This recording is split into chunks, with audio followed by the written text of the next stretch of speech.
With Royal Enfield dominating the 300 to 500cc space, and given the kind of volumes the segment generates, along with the growth potential, it is understandable why other manufacturers would want a slice of the pie.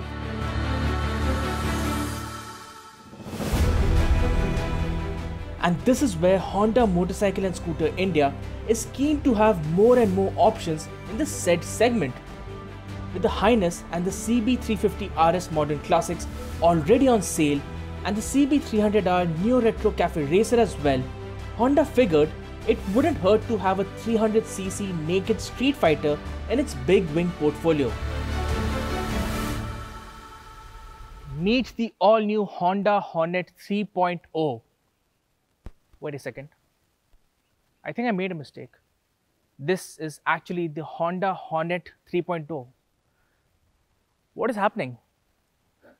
No, this is not the Honda Hornet 3.0. This is in fact the Honda CB300F. Yes, it does look like a bigger brother of the Hornet 2.0.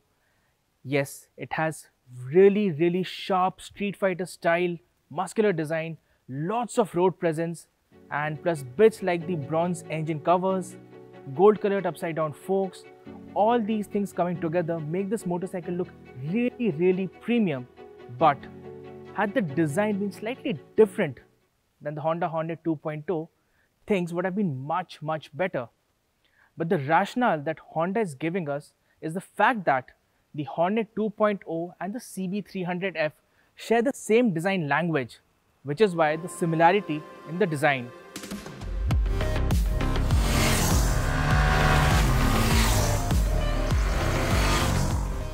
Yes, the design is busy, but it has a certain appeal to it and will sit well with the youth.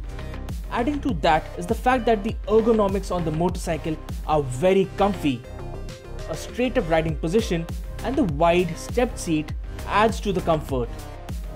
In typical Honda style, the fit and finish is quite nice. Like we said, the CB300F is not based on the CB300R and gets a different engine. The numbers on paper look decent with 24.1 horses fully braking out at 7500 RPM along with 25.6 Newton meters of torque coming in fully at 5500 RPM. Then there's a 6-speed gearbox with a slip and assist clutch on offer.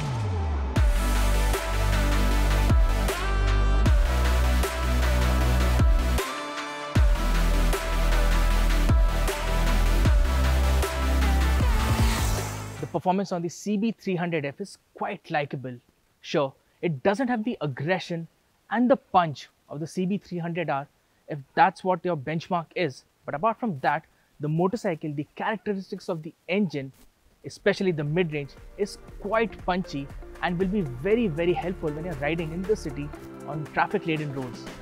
Overall, the performance, the power delivery is very linear, and the engine has a likable character which will be suited for daily riding. We like the 6-speed gearbox. It isn't the slickest 6-speed unit, but there is decent tractability on offer, and even if you're in a situation where you have to work it a lot, the slip-in assist clutch makes it easier. The overall appeal of the motorcycle and the engine is quite nice, but you do have some vibrations when you're riding the bike at around 80 km per hour. Then you do feel the vibrations on the handlebar. The top end itself is slightly lacking in character, so if you really want to wring the throttle and make those quick overtakes, especially on the highway, you will have to plan your maneuvers.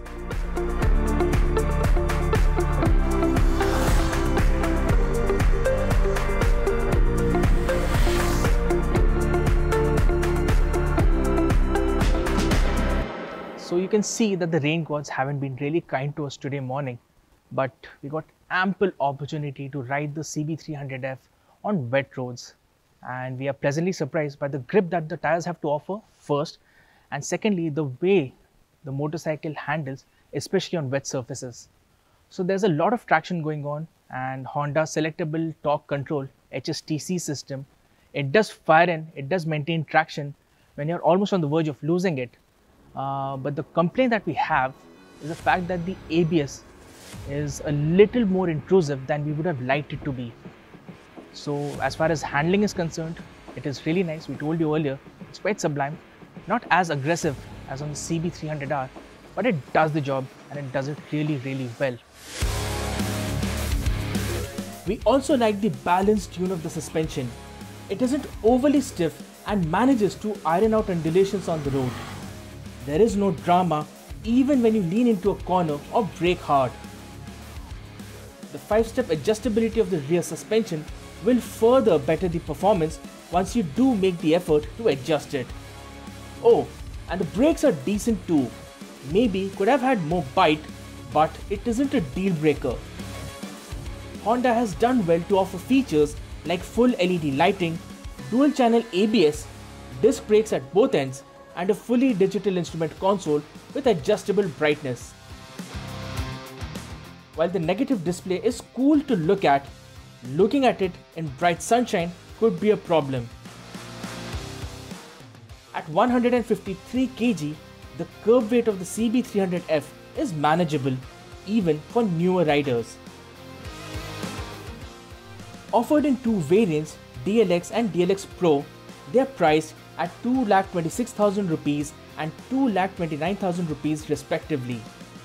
Keeping the pricing and specifications in mind, the Honda CB300F goes up against the KTM 250 Duke, Suzuki Gixxer 250 and the Dominar 250.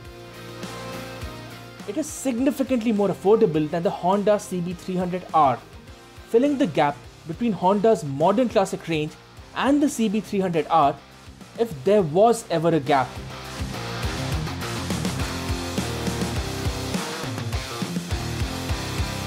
The CB300F makes for an attractive overall package.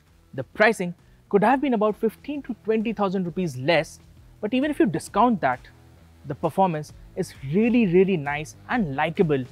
Think of it as a 300cc commuter, which looks really good, has great road presence, and the styling is really sharp.